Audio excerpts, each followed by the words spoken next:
consecutive union budget. She now holds the distinguished record for presenting the most union budgets in the history of independent India. This achievement underscores not only her commitment to public service, but also her pivotal role in shaping the economic landscape of our country. Warm welcome to you, ma'am. Huge round of applause and a standing ovation for Finance Minister Nirmala Sitharaman.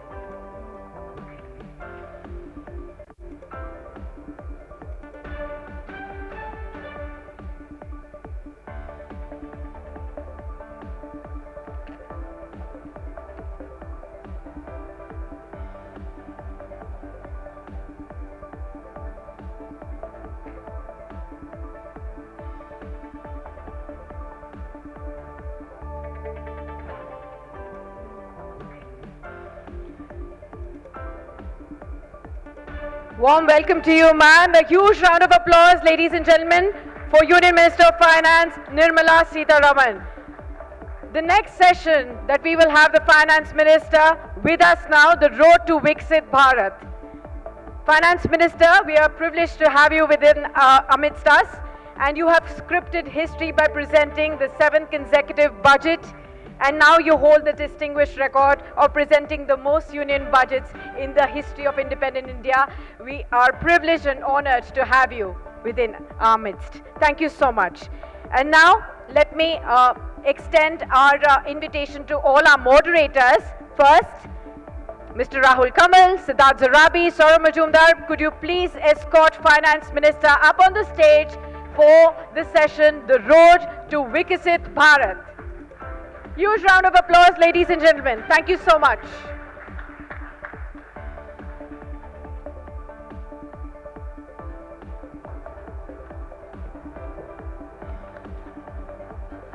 Ladies and gentlemen, at the India Today, Business Today, Post-Budget Roundtable, join me in raising a warm round of applause as we welcome this evening India's Finance Minister Nirmala Sitharaman. Can we have a round of applause, please?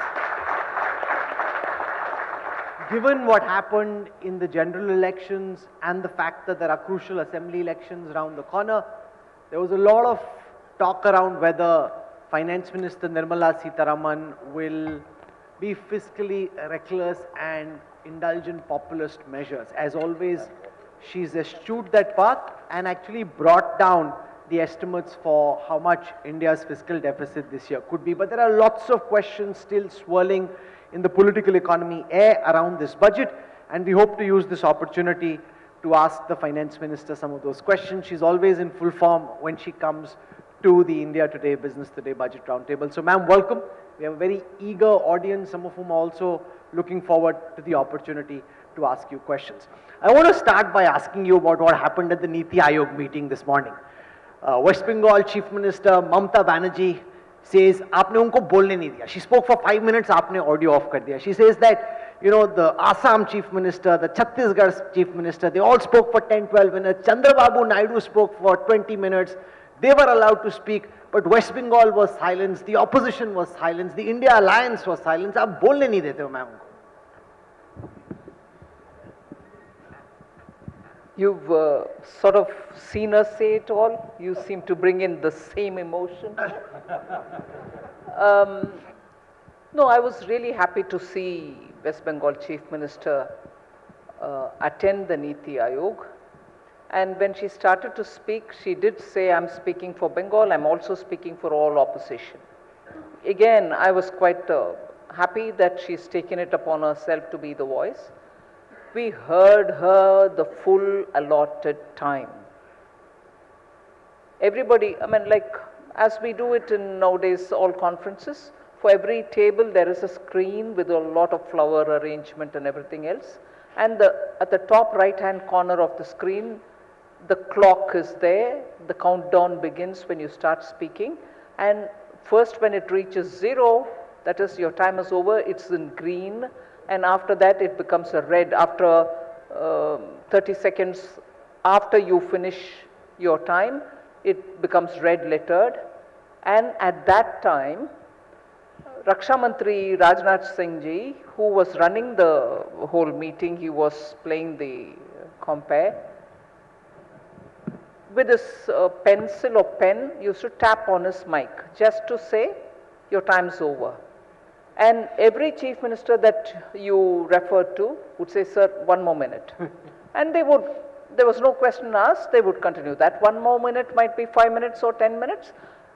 It's all right. There was never a second question asked saying, no, now it's over, you stop it. Nothing like that. They were allowed to continue. And therefore the West Bengal Chief Minister spoke her time, and if she required to say anything more, even as Rajnath Singh ji tapped on the mic, she could have said, no, I have something more to say. No way anyone would have stopped her. But she chose to, and I say this deliberately with some thought, she chose to say, no, I'll stop talking, and within a minute got up from her seat and went away. Well, it's her choice. But I was stunned when she went out and said to the media that I walked out of this because they didn't allow me to speak. How untrue can this be? So, I'm happy to have heard her. I wish she took more time to say all that she wanted to say. We were all listening to her. And when she came in, much before the meeting started, it was such an amiable, oh, hello, namaste, and all that. She came, stood together with all of us, took a picture. And I remember some of the people around were saying, are you all right? What's happened? She had a little band-aid here somewhere. People said, are you all right? Did you get yourself hurt? And all that. There was never this feeling of there's something, brewing. But that's what happened. Sourav, you have a follow-up on this? Yes, ma'am. Ma'am, in the context of this and what happened today, I am reminded of the economic survey, which talks, repeatedly about a tripartite compact. And that, in fact, we asked at the earlier sessions also to the budget makers, along with you, the secretaries, that, it's this budget and the economic survey very clearly says it cannot alone be the job of the center. It is the government's, center, state, and the private sector.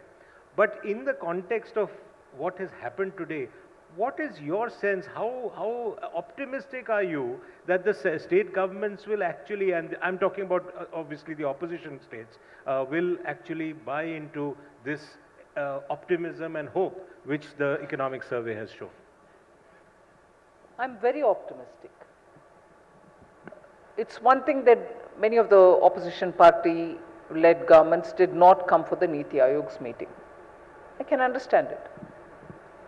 But when it comes, at least in my last 5 years, and they were not simple, ordinary 5 years, COVID, borrowing money, paying for the GST we couldn't pay, and now repaying it with the consent every time, each time of the GST Council and so on, I'm very confident that aside from all these filibustering, there will be states and center working together on most things. There can always be a situation where, let's say, I'm taking an example not because we are talking about Mamata Banerjee ji today, but the example of Mahatma Gandhi Rural Employment Guarantee Scheme, about which payment has not been made. West Bengal complains and the CAG report comes. So in these sort of situations, there will be friction because knowing that there's been something wrong, center wouldn't want to give the money and then also seek explanation and everything else. These sort of on and off things probably will happen.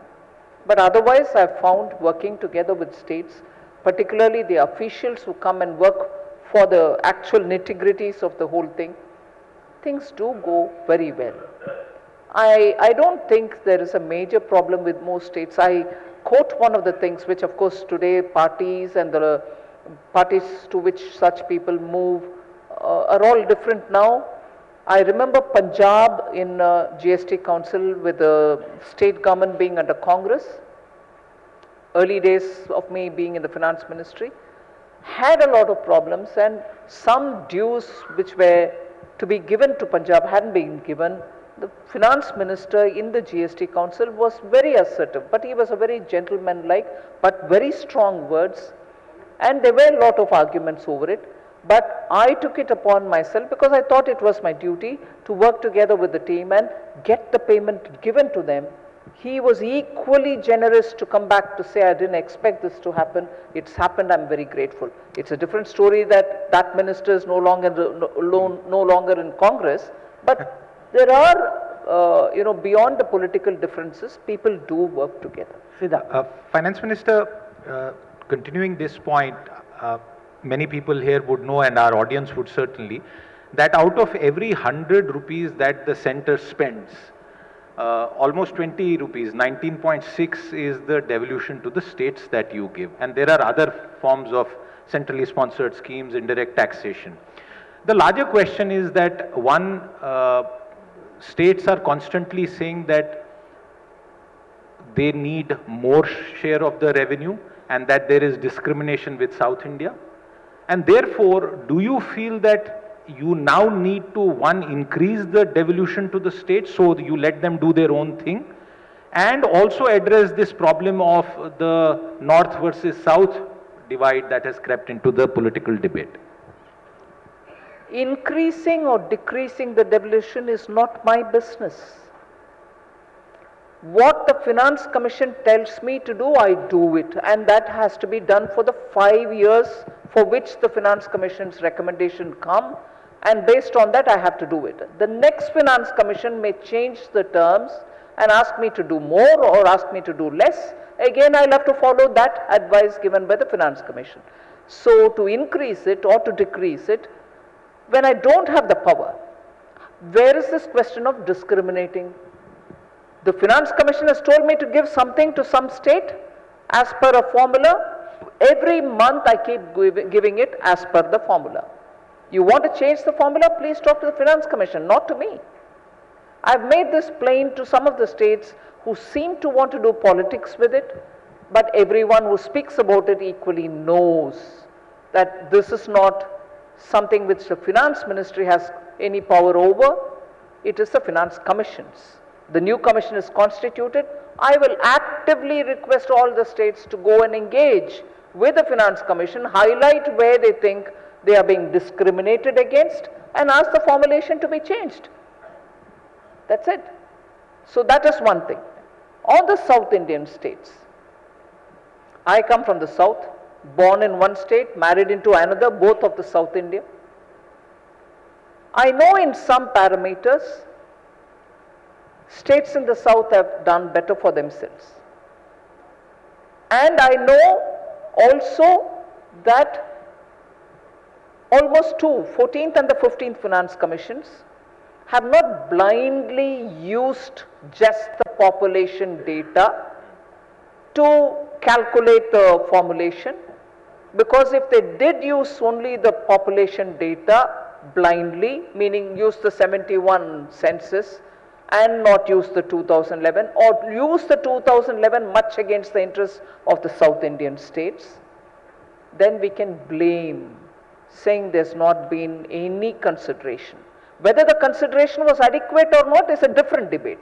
That there was no consideration at all cannot be the case, because two Finance Commissions, 14th and 15th if I remember correct, have used the population data based on 71 and amended it for some criteria by using 2011 data, and said if the weightage is not reflective of the decline in population, the total fertility replacement rate, if it is not reflective of that, they'll have to do some adjustment, and therefore did bring in the latest census so that it doesn't go adversely against some of the states which, let's say in population parameters, have declining population, but it may not be sufficient.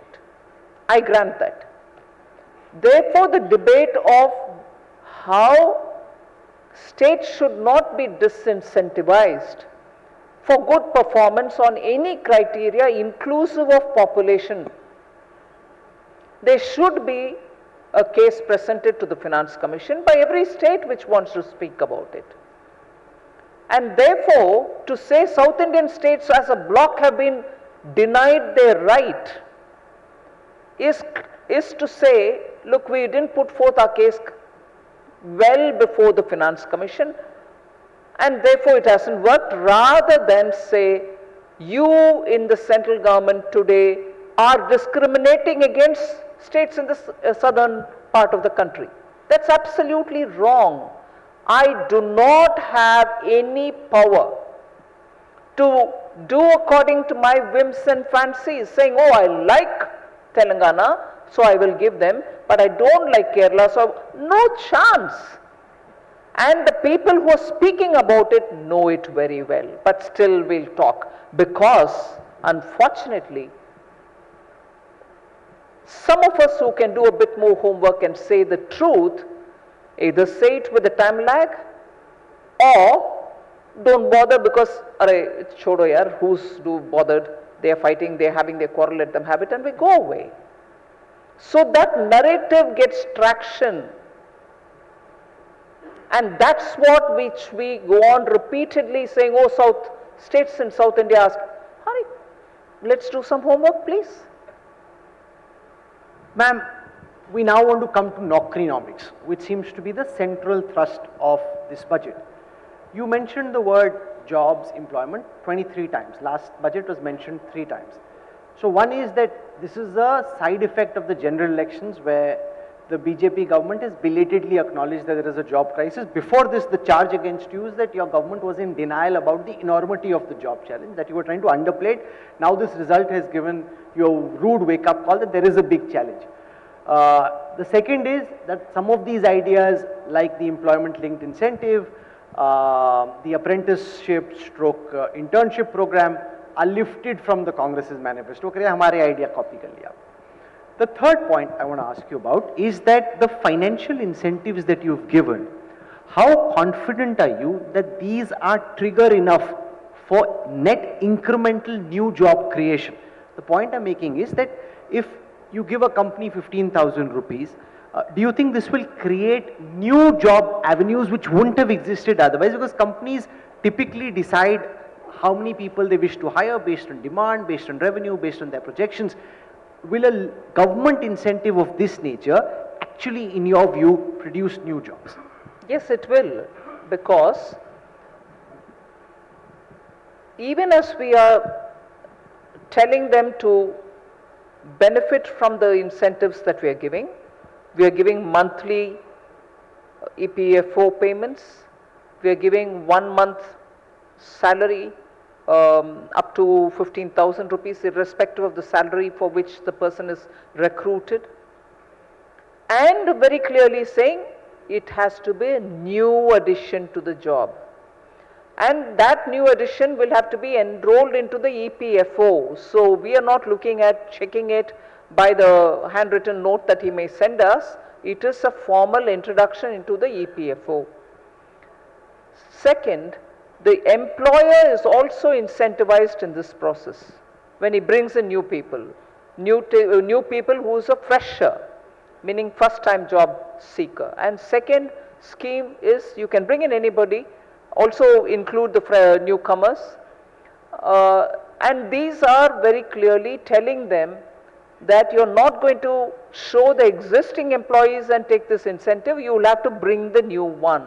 And EPFO very clearly has only unique numbers, so no replication can happen there. So we are confident that it is possible for us to monitor it and check up if these additions, and these are not small additions. MSME units do think this kind of a incentivizing employee share of the EPFO, employer share of EPFO, and give the employees first wage are all big steps for a government to offer. So we are confident that it will. And your response to the political charge that this is a side effect of the general election results, that before this your government was supposedly in denial about the enormity of the job crisis, these results have come as a rude awakening. if I say this, it might be too late for you to accept that I'm saying the truth, but it is all in records, you can always check it up. Since 2014, every cabinet proposal which goes to the cabinet, it hadn't existed before.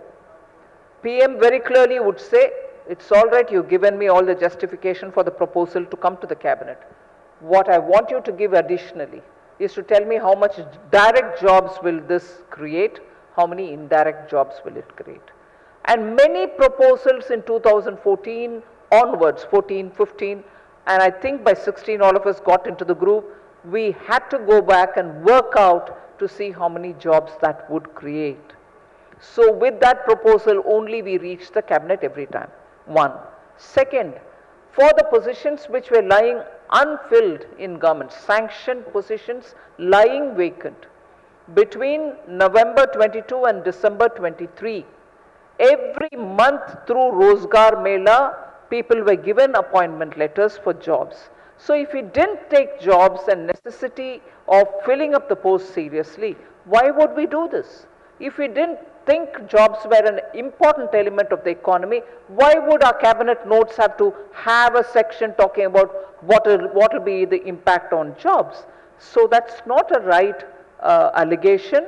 I'm giving you concrete examples.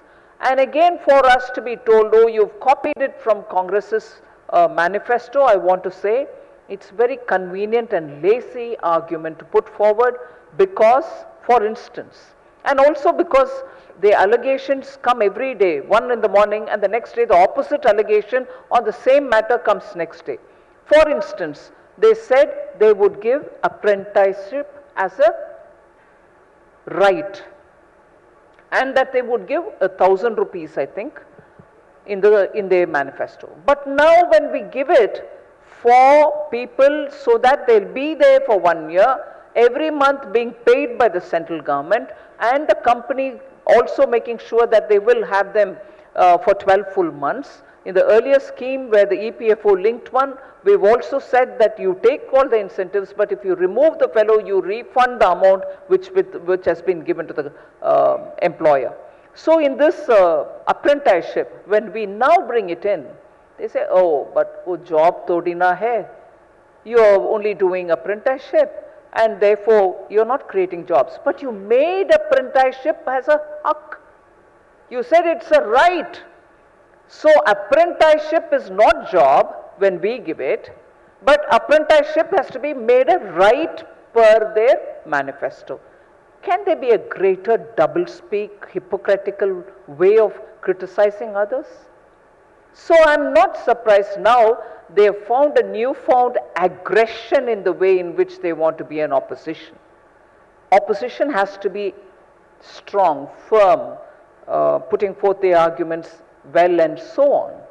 But this kind of a false narrative building and aggression about it and go on repeating the lie several times is now the formula for India's primary opposition. I'm sure all of us can be conscious of it. Siddharth. Finance Minister, when you started off delivering budgets, I remember these questions must have been put to you, where is the big budget? But I want to go back to the example of 100 rupees that the government spends and through that ask you a question that out of 100 rupees, almost 51 rupees 50 paisa is going to the states, it's going into paying back interest and other items, and even the remaining 48.5 is committed on all heads, rural, education, agriculture, GDP and other matters. Is it time that all of us realize that the center can only do so much and that unless you raise taxes very significantly, you don't have that much surplus funds to give away and make the middle class very happy, which seems to be a bit upset after the budget, at least some sections of the middle class. And your bhakts also seem very upset, which is something I find very interesting. They say Modi ka parivar and big bhakt, this, that, and then they're very unhappy. When you look at your responses on Twitter and social media, what are you making? These are people who've been fiercely supportive of the BJP and the Prime Minister and this government. They seem to say, Nirmala ji ne na muh ka mizaj kharab kar diya. Tax lag. I want to ask, where did I tax laga ke business? Where did I lagao tax? So on futures and options, you've increased. Wait a minute, and ST who are these bhaktas? So-called middle class, right? Futures and option is for middle class. Please don't mind me saying, why can't middle class be there? Of course they can be there. But futures and options go with risk. I'm not saying middle class shouldn't go into options or futures. And there, what is it that we've done? What kind of an increase? So, for options, it's even lesser. In futures, it's doubled from 0.0125, it's gone to 0.2. But no, that's one tax. All right, then. Ma'am, your supporters are deeply upset with the fact that indexation benefits have been removed on long-term capital gains tax for real estate. यहाँ पे बहुत लोग बैठे हैं. जब वो बैठे थे, जब आप आने वाले थे, उन्होंने बोला यार ये सवाल जरूर पूछना. ये रियल एस्टेट पे आपने इंडेक्सेशन हटा के, people are really agitated. They think that this is not the right thing to have done. Why not? Because it also comes as a surprise. Because when somebody makes an investment, tax is always given as an advance notice. Ma'am, no, why not? Why not? Tax. Whoever says about tax No, in ma'am, advance. ma'am, to interrupt on the why not, please pardon me for that, is because there are lots of people who are saying black money वापस आ जाएगा. People will underreport the formal size of the transaction and cash will be back, which since 2016 this government has gone hammer and tongs after, which is very good. That is why the question on indexation removal for housing. Wait a minute. It's nice to conflate many things onto this debate. Haven't we as a country kept saying, why all this differentiation between the different asset class? Why can't it be simple? Why don't you rationalize it? That's been one of the very strong arguments. No, in gold the treatment is like that. In property it is like this. In stocks it's something's different. And the rates are also different. I remember people telling me, see, TCS, TDS mein itne sare rates kyun hai bhai? And again for middle class I said, if there is TCS, you can carry it forward as a credit if you want into your TDS also. All inputs which I've heard from middle class all these years. I want to respond to comments which have come to me. So when I'm asking you if I should treat all the asset class equally, with one being one thing, another thing being a bother, can we treat it all similarly? That's exactly what we've done. Because your promise was of continuity and predictability. Now, But let's no for example, simplicity now. you've increased the long-term capital gains on equity from 10 to 12.5. Now, I am concerned. In the US, it's 20%. Now, your budget makers have said you intend to keep it 12.5, but you said in taxation there's always some unpredictability. Next year, if there is some revenue compulsion, or 2 years later, from 12.5 it could become 15. When somebody makes an investment decision, he has some sense of what the tax outflow will be as a result of that. By taking indexation away, now people have invested for many years in the real estate sector in the expectation that when they exit, this is the tax and this is the indexation benefit that they'll get. Suddenly, you don't know where the ball is coming from. So the stability argument versus the simplicity argument. I've announced in the budget for the next 6 months there will be a committee looking into simplifying direct taxation. If I'm doing one thing now and also the rest of it will be done through the committee, it will happen. So there is no scope in the name of stability even to respond to the requirement of make your tax system simple. I will have to change it sometime, no? At some point in time, will I have to change it or not? Or in the name of stability, never change it, even it is complex. It can't be that way. It has to. And again, I did say, not a perfect example to compare. When GST was brought in, rates which existed before, different states, different rates, all officers sat together over several sessions to understand how in some state which was in 8, 9, 10, 11%, to what rate will it go? The nearest to which GST offers. And the thumb rule there was, we don't want additional revenue, but the taxpayers should not be paying a higher rate. So you try to rationalize it by using one understanding that it shall be revenue neutral. Any movement from one rate to another, at that time that was the principle. The revenue neutrality principle was broadly used even now. 20 can come down to 12.5. 10 went up to 12.5 for the stocks. With rationalization on an average over the several years, we've calculated and took very many different examples, and after that only this 12.5 was arrived at. And immediately after the budget, the income tax, CBDT, has been releasing note after the note and frequently asked questions answered on why these amounts, why this rate was decided. It was not with a revenue consideration thought in my mind. Clearly to simplify and clearly to rationalize. Ma'am, let's come back to the F&O point for a while.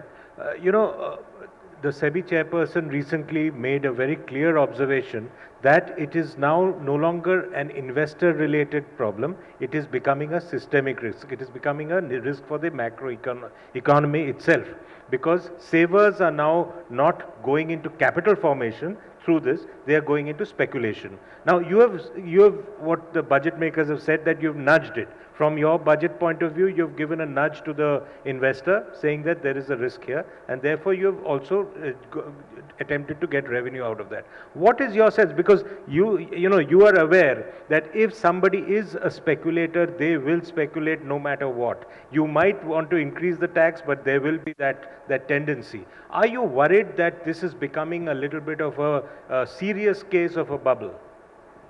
Well, I strongly believe SEBI is very well equipped to take care of that. They have been very clear that their regulation will be only a soft touch regulation, and before they frame any kind of a rule or a measure to control anything, they would have consultations prior to even drafting their regulations, consultation with the stakeholders. So that should be sufficient.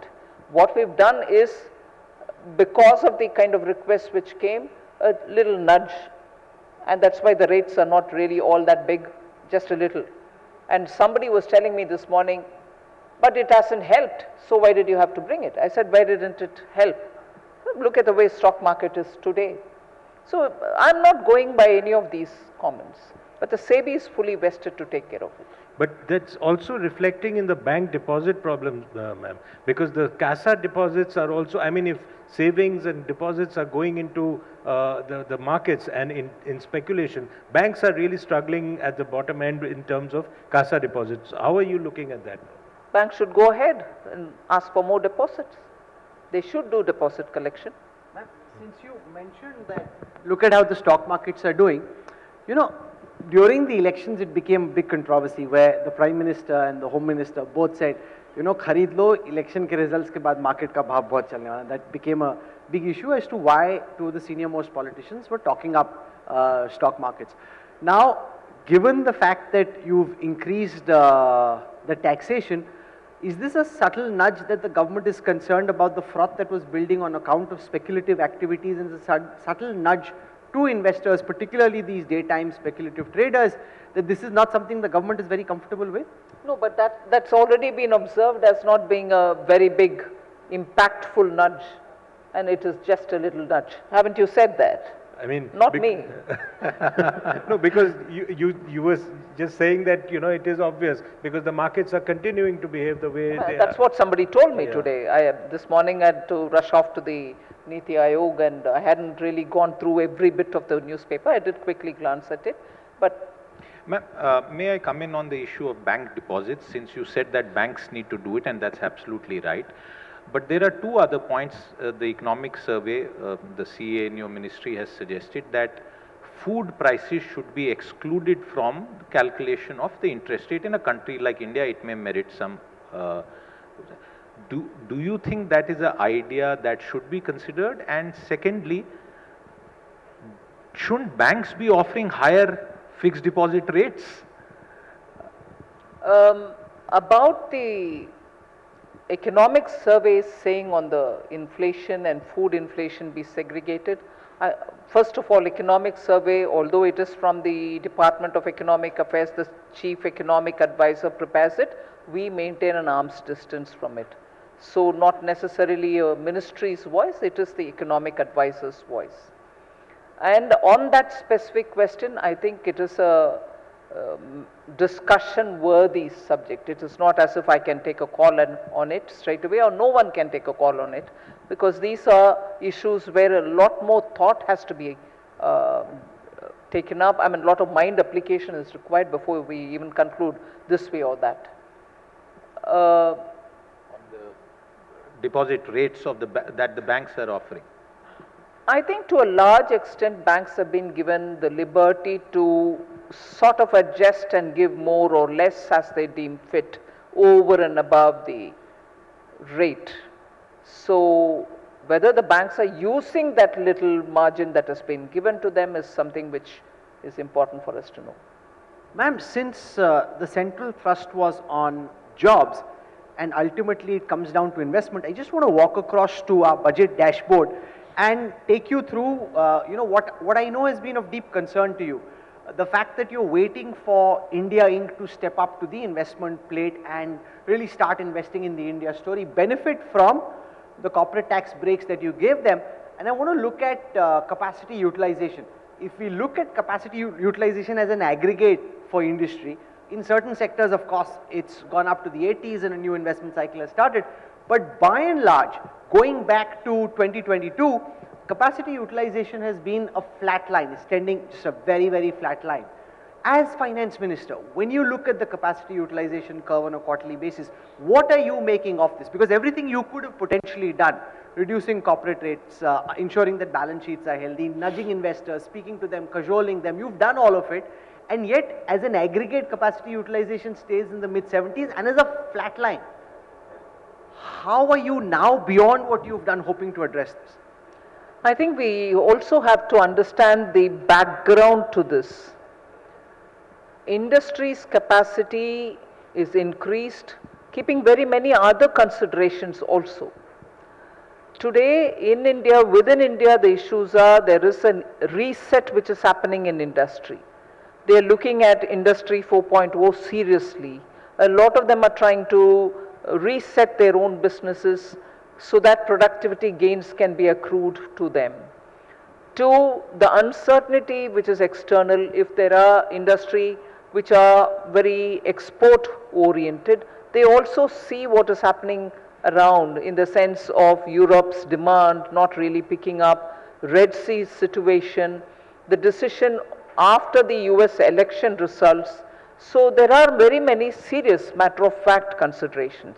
Also the way in which yen in Japan has been crashing literally. So the global situation, I think, for Indian manufacturers is also a point to be considered, other than the fact that domestically Indian industry, both from Industry 4.0, lack of manpower which can take care of it, and the skilling of employees. Like I go on repeating in each one of my interaction with media, how only 10 days ago we heard L&T say that there are 45,000 jobs for which they are not getting the right personnel, meaning right people with the right skill sets for them to recruit. So your capacity utilization obviously is dependent on so many such factors. So I can't say what more does Indian industry want for them to now reach 80 or 90 in terms of the capacity utilization. So we need to understand. I would be more worried if it is coming down. Yes, it is remaining flat broadly is a factor to be kept in mind, but it's not coming down is something which we cannot afford to miss. Ma'am, I want to turn the attention of the conversation towards agriculture. And in the Kisan agriculture panel earlier, one point came out. Over the past 10 years, a lot of money has been put into agriculture. But if you take a 20-year period, the average growth is 3.5%.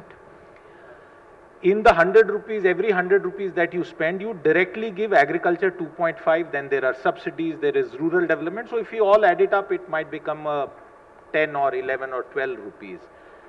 Yet why is agriculture in such distress? What is at the heart of the problem?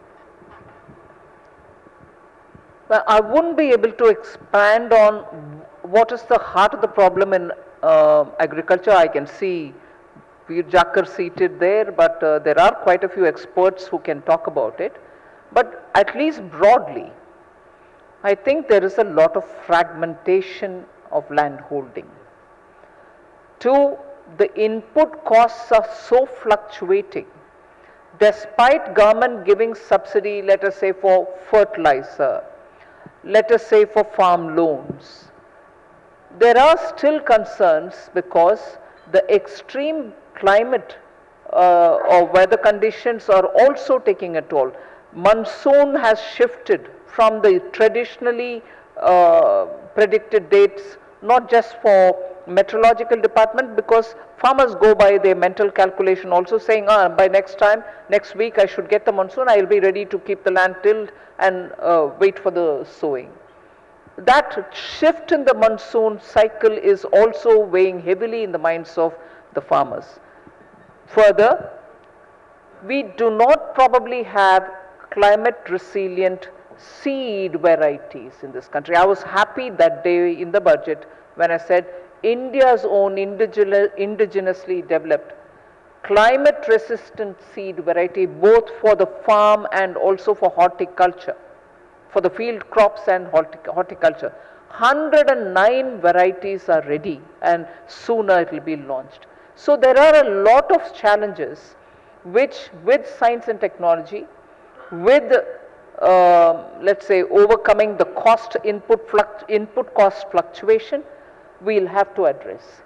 So it is not just a question of, and I'm not undermining the importance, it's not just the question of MSP, it's also so many other factors which weigh heavily on farmers. And also, I will concede this. I remember in 2015 or 16, because India has a shortage or the demand and supply doesn't meet in terms of the total pulses that we produce, we said, all right, we will give bonus, all right, we'll procure, and made sure the pulse producing areas will increase. Farmers did a splendid job. And we went on a very clear direction to all those procuring agencies, saying, please procure as much as farmers would come and give it to you, no limiting. Somewhere something went wrong, and some farmers unfortunately had to go back. And I remember this example from Gulbarga area in Karnataka, where tuvar dal is grown, and many farmers were unhappy because the procurement didn't happen as they thought it would happen, and there were shortcomings. So government may announce it, but in the ground, if you don't execute it at every state level with proper mechanism, it does suffer, and farmer loses the trust, saying, I grow this, but what's the guarantee it will be procured? What's the guarantee I'll get a fair price? So that is one. So this time for sure we have announced that we will procure, and the emphasis is both on Dalhan and Tilhan. We would want to support both growing pulses because our imports are growing up, and we can't afford to have Indian consumption relying on products which come from outside, and the imported inflation is also something which adds to the inflation within this country. Ma'am, very quick follow-up. Farmers complain that whenever they get an opportunity to earn more because export markets are paying them more, government ends up imposing export curbs. You've been Commerce and Industry Minister, you have dealt with it directly. Is that fair to our farmers? It's not. And I won't have hesitation in admitting it. But if I turn to Rahul, he'll say, is that fair to the consumer? So I'm caught between the two. I want to support the farmer. I don't want unpredictable restrictions on exports. But if in our country market prices go skyrocketing, consumer equally approaches the government saying, what are you doing for me? We are growing in this country that very particular crop that I need to buy, and you are allowing it to go out of the country, you're not selling it to me. So there is this balance which governments struggle to achieve. And I'm not saying just our government, most governments have this problem. Ma'am, Rahul Gandhi and the Congress party are promising MSP as a legal guarantee. There are elections in Maharashtra, Jharkhand, Haryana in a few weeks from now. Are you concerned in the demand, particularly from Punjab and Haryana, where farmers are asking for MSP as a legal guarantee for the number of crops on which MSP is given to be expanded, that this could be politically expensive for your government? How do you intend to deal with this balloon that the opposition has floated? No, so long as they answer questions about the promise that they're giving. I'll put it this way. MSP per the advice given by Swaminathan committee. C2 plus, I think, 50%. When was the Swaminathan committee report submitted? During UPA time. And was it submitted a month before they left? No, years before they left. If they thought it was proper, if they thought it could be implemented, why didn't they implement it at that time? And now to come and shed crocodile tears and say, we'll implement the Swaminathan committee recommendations and put it as a promise. Okay. Don't constantly say, you've been here 10 years, don't point a finger at us 10 years ago. Do it in Himachal Pradesh, pray. Do it in Karnataka, pray. Who's stopping you? Show it there. Benefit the farmers there. And say we proved in one of the states where we are in power, we'll now do it for the entire country. You don't do it in one state where you are in power, but you want to lecture to the whole country. Ma'am, Ajay Veer Jakar, who you mentioned who's a farming expert, has a question for you. Mr. Jakar, please go ahead. Thank you for your clarity on questions on farmers that the panels posed for you. A fact and a question.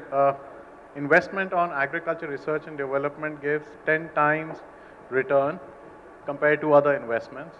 And over the last 20 years, irrespective of which government has been in power, there's been no real increase in agriculture research and development. So that's a fact.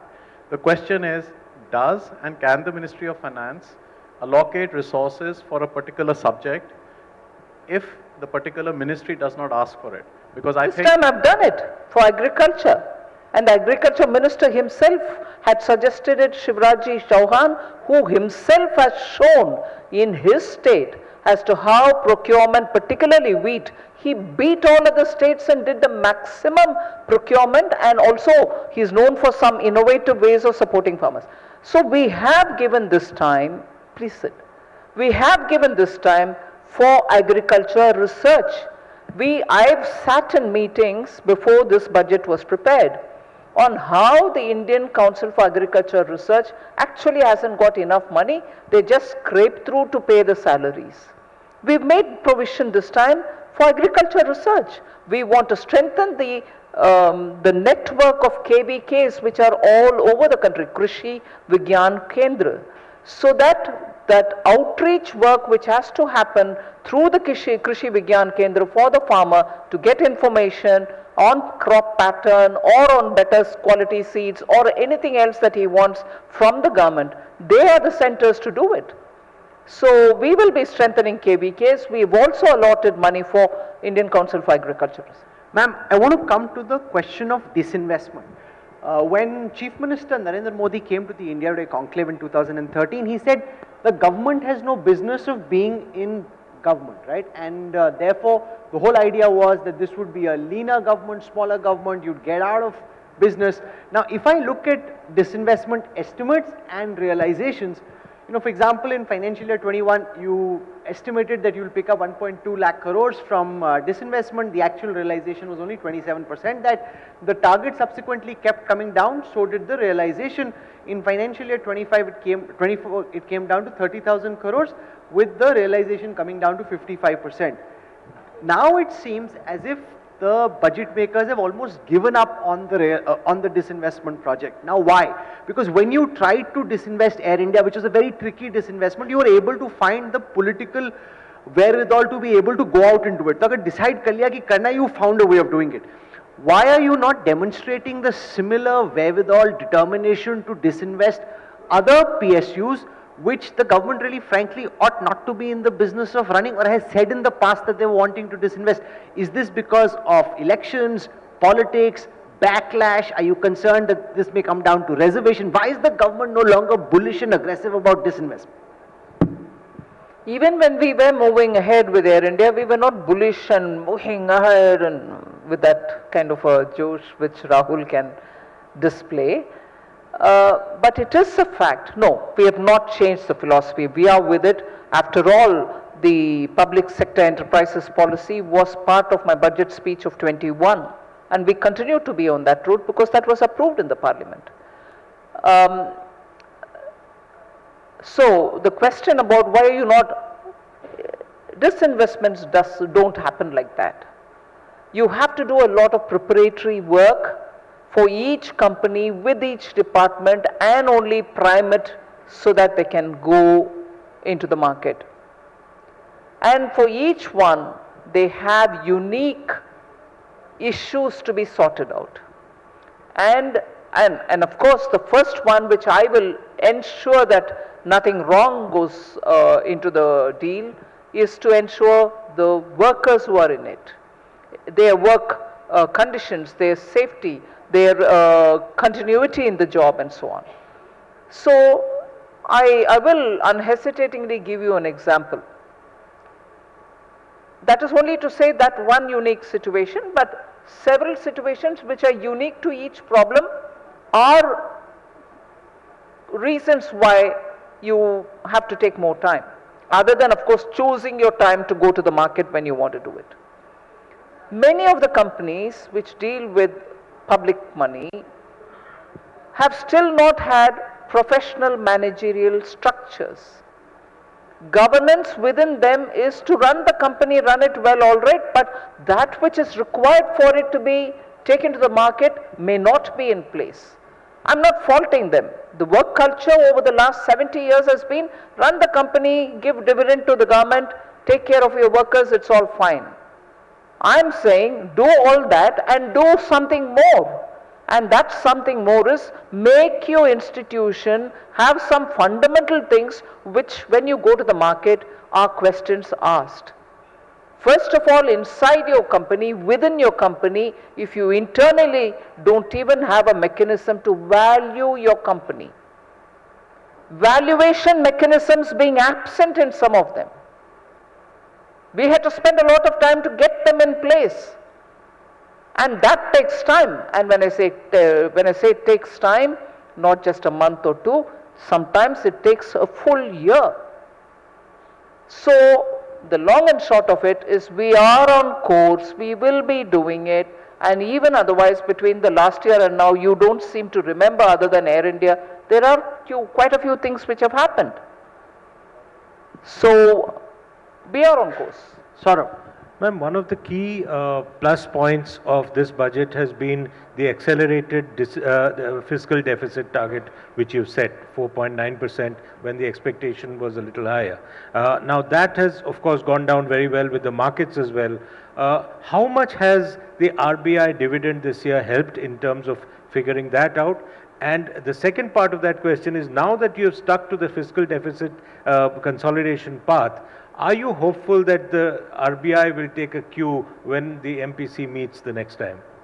I won't be able to answer that. That's obviously for RBI to take a call. But a dividend or no dividend, haven't we shown our commitment in keeping the glide path that we had promised? It is a word given after COVID, when we really couldn't but borrow, and as a result of fiscal deficit, with revenues going down badly, fiscal deficit went 9.5 or something. So at that time we promised that we shall get it down a certain path, and we are keeping in line with that path. So I would think you, instead of being surprised, you should say, all right, we've noticed that you've kept your word. Ma'am, you've heard many questions. Ab kuch gana ho jaye. And I'll tell you, don't look so surprised, because we've got Vijay Kedia here. He's a stock market investor. He's a guest oftentimes on Business Today television. And he sung a song. He's actually gone and prepared, rehearsed, रियाज करके आया है. उनको FM को एक गाना सुना रहा है. Ma'am, आपकी permission हो तो? Irshad. Yes, sir. Go on. गाना हो जाए. अच्छा, when we said कि कुछ गाना हो जाए, ma'am was so spooked. She thought, oh, these guys have gone crazy. They're asking me to sing. No, we're doing no such thing. But yes, Kedia sir. Okay, sir. Thank you, ma'am. Thank you, Rahulji. So, I'm an investor into stock market, ma'am, for last more than 3 decades. So I'm not going to discuss anything about STT or LTCG or STCG in this song. So just a simple thing. So the song is like this, and I written this song, ma'am, 3 years back, and I posted many times on Twitter to you. So today I got this opportunity to sing in front of you. It's in Hindi, ma'am, so pardon me for that. It's in Hindi. कहना है, कहना है, कहना है, कहना है, आज madam से पहली बार हो डिविडेंड के ऊपर लेती हो मैडम टैक्स क्यों बार बार. So now what madam says, बोली मैडम हमसे माई मगन डोंट यू वरी, बैठी हूँ मैं करने सारी चिंता दूर तेरी, 10 ट्रिलियन की इकोनॉमी हो रही है तैयार. That is all right madam, but dividend के ऊपर लेती हो मैडम टैक्स क्यों बार बार. Thank you so much. So that was interesting. I'm sure Nirmala ji has dealt with many curveballs and questions. ऐसा आपके लिए कभी गाना किसी ने गा के सुना है? So this is like so that's like a first. Now, Raj Chingappa has a question. Raj Chingappa is the editorial director at India Today magazine. He has a question for the Finance Minister. Raj. Finance Minister, two quick questions. One is, you had mentioned rationalization. And if you look at the personal income tax structure versus the corporate income tax structure, you brought down the corporate tax from 30% to 22%, effective rate 25%. If you look at, you have made concessions in this budget to the so-called middle class. The definition, of course, is always very vague. But why aren't you moving towards a rationalization of bringing, after 15 lakhs, a person pays 30% according to your new rates? Why aren't you bringing it down to 25%, so that a lot of people, you could have a high net worth individual and keep him or her at 30% or whatever it is.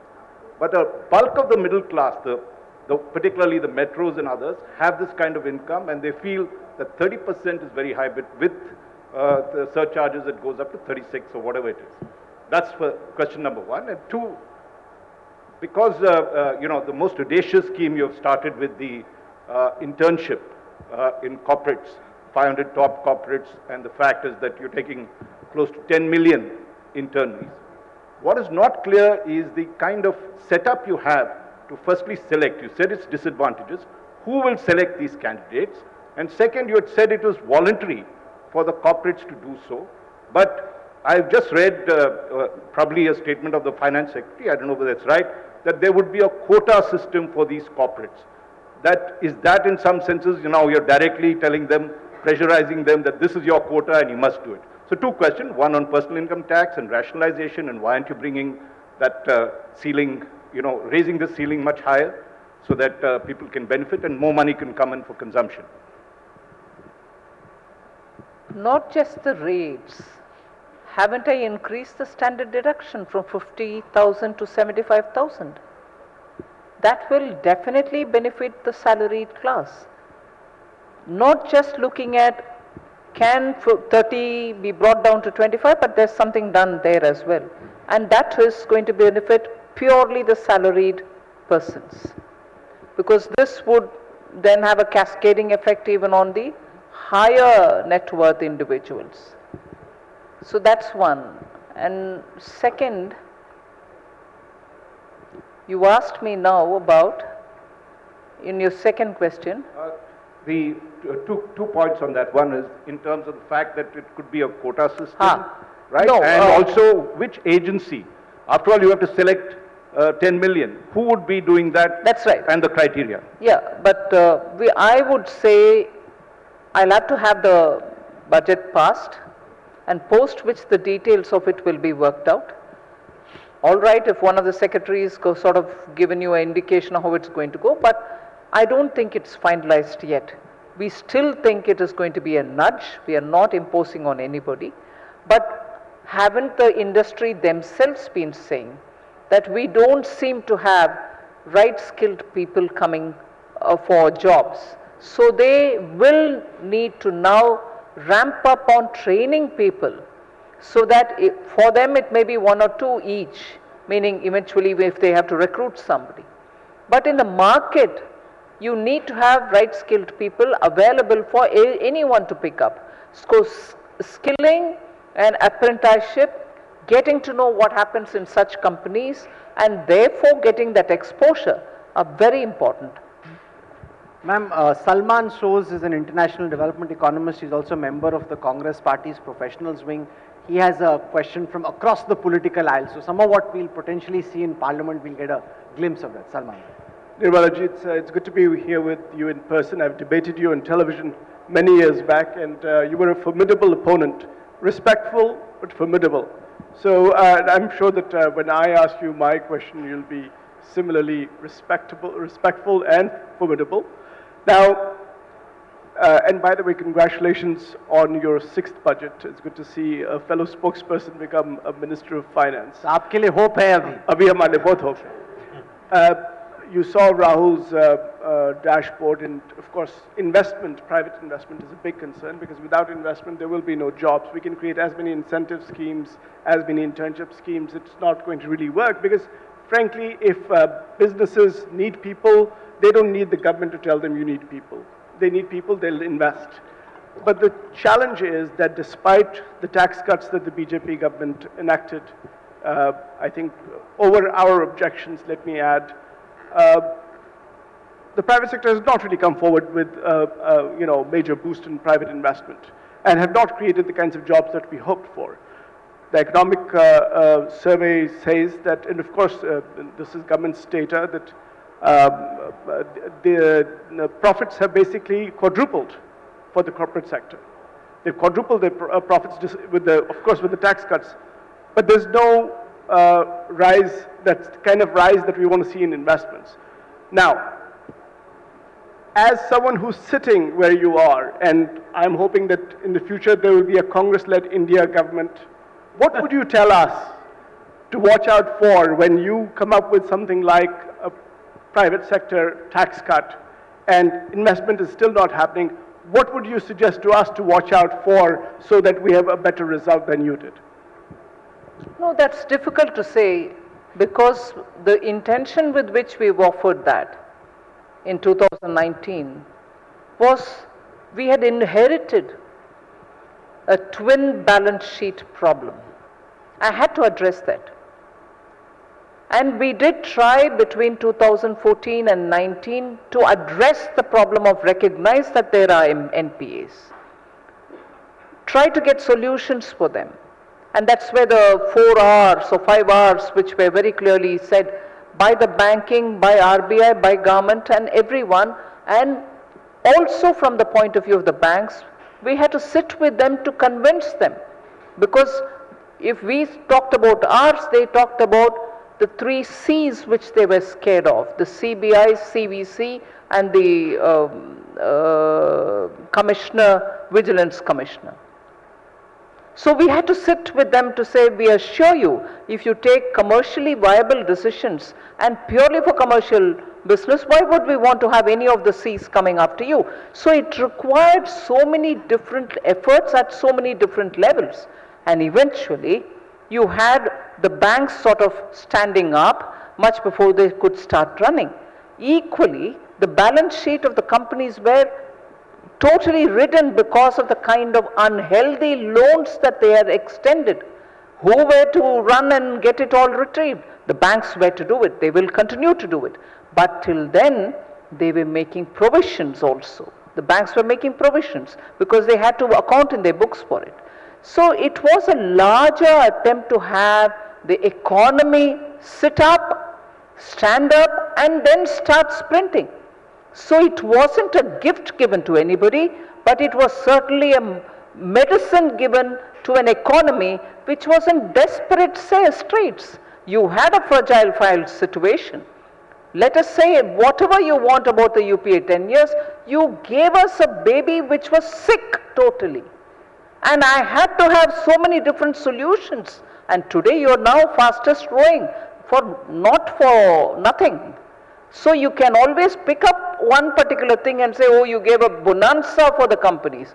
But companies were in such a state that they couldn't have even sat up. Banks were in such a state. So how do you start working on the economy? So this corporate tax rate reduction is not for the favor. It is an illage for a sick economy. You know, in the highly politically polarized times that we live in, I think the finance minister deserves a round of applause for agreeing to take a question from the opposition. And I think that's special because I know many politicians who wouldn't be very happy with that, but I really appreciate the grace that she's shown. Sakshi Batra is a stock markets anchor on Business Today Television. We're running out of time, okay, so we're just about winding up very quickly now. She has a question. Yes, Good evening, Sakshi. ma'am. Thank you for giving me this opportunity. Women invested in India, they're very happy because you cut the customs duty on gold, so they're able to buy gold at a much cheaper rate than it was existing before. I want to ask you, but do you fear a risk of higher import bill as far as gold is concerned because of this? And would it be sustainable for you to keep the customs duty at 6%, looking at the higher international prices and because of the lower customs duty that you could run the risk of higher gold import bill? And could it also override the crude import bill at that point in time? Thank you. India's customs duty on gold, I've gone back till 1947. There have been times when it has gone up, there's been times when it's come down, and equally, it's not a secret, all of us know, the thirst for investing in gold. Investing, I say loosely, it's not really investing. You want to save and keep gold, and there's a lot of sentiment about gold in homes. So with all this in my mind, I say I've gone back to look at how the basic customs duty on gold has been. Has it been always kept high? Has it been low? There have been days when they've been very high, when they've brought it down and so on. And equally, because of this thirst, any arbitrage created results in smuggling. That's also there. So India's gold is a very interesting affair. Yes, the question of foreign exchange, but I think today our macroeconomic situation is fairly comfortable, and there's a decision. Ma'am, we're almost at the end. Just two very quick final questions and then we wrap up. The first on China, and we're wondering if there is some level of rethink within the Modi Sarkar on how to view investments from China. Post Galwan, the government took a very strong position, actively pushed back against Chinese FDI, against Chinese investments in the Indian startup sector.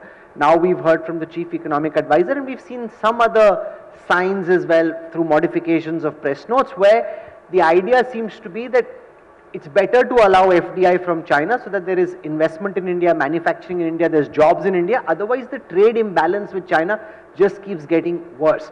So is there a gradual thawing and a gradual rethink on how to view investments from China?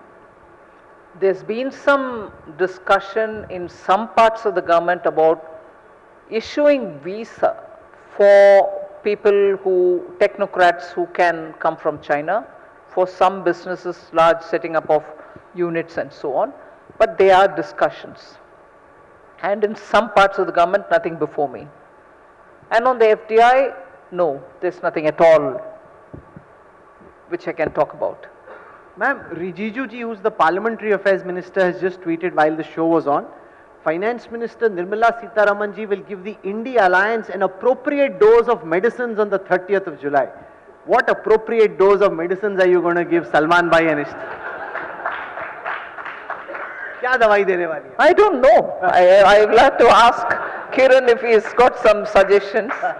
But I have not applied my mind yet on my reply. You said I'm listening to the debate, the different parties, different MPs talking about it. That I'm. Are you looking forward to this debate on the finance bill? You said that the opposition is more aggressive than in the past. No, that's all right. That's their posturing. That's the way they want to handle it. But it's my duty, and I look forward to giving reply. I don't think there are too many ministers in this government or politicians in India per se who would be willing to take the wide swath of questions that Finance Minister Nirmala Sitharaman has so ably dealt with from songs, and thank you for that song. Kedia Saab, he'll be like when the markets open, he'll be much discussed on Monday. And we're glad that we're able to deal with the farm sector as well. So Mr. Jakar, thank you for that. For all of you who joined us here, thank you very much. And can we have a very, very big warm round of applause as we thank Finance Minister Nirmala Sitharaman Thank you very much. for having Thank you. joined us here. Thank you, ma'am. Thank you very much.